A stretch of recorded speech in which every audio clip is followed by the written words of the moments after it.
Niabot na sa 15.6 milyones ang kaso sa mga nataptan sa coronavirus sa tibuok kalibutan. Apandulan sa 5.4 milyon ang aktibo nini. Samtang kapin usab sa 74,000 ang kaso sa Pilipinas. 48,000 na lang ang aktibo.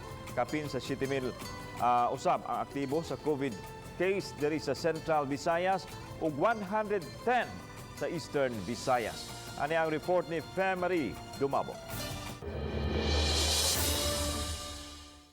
Halos matag oras adunay nadugang nga kaso sa COVID-19 worldwide. Gani kagani ang udto niabot na sa kapin 15.6 milyon ang kaso.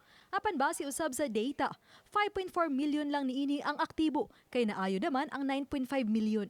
Kapin sa 600,000 na ang natalang namatay sa tibuok kalibutan.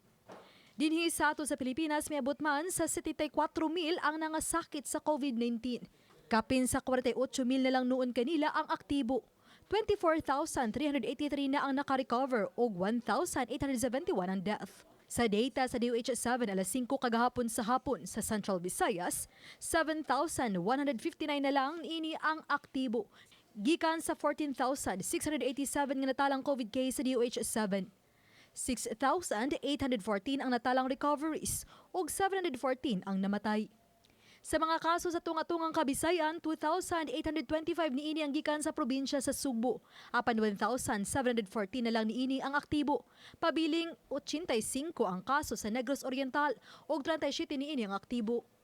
Naduga nga usa ka kaso ang Bohol, hinungdan nga naa na sila 73 ka COVID case. 25 lang niini ang aktibo ug way kaso nga natala sa lalawigan sa Siquijor. Sa Dakbayan sa Sugbo, maabot sa 8,467 ang kaso. 3,256 niini ang aktibo. Sa syudad sa Mandawi, aduna kini 1,639 ka mga kaso ug 1,090 na lang niini ang aktibo. Sa Lapu-Lapu City, maabot sa 1,598 ang kaso, apan 1,037 lang niini ang active case. Sa Eastern Visayas, nadugangan kagabi og 32 ka mga kaso sa COVID-19. Hinungdan nga mitala na og 757 ka mga kaso. Apan 110 na lang niini ang aktibo, kay naayo na ang 644. Pabiling tulo ang ilang natalang patay. Ako si Femari Dumabok.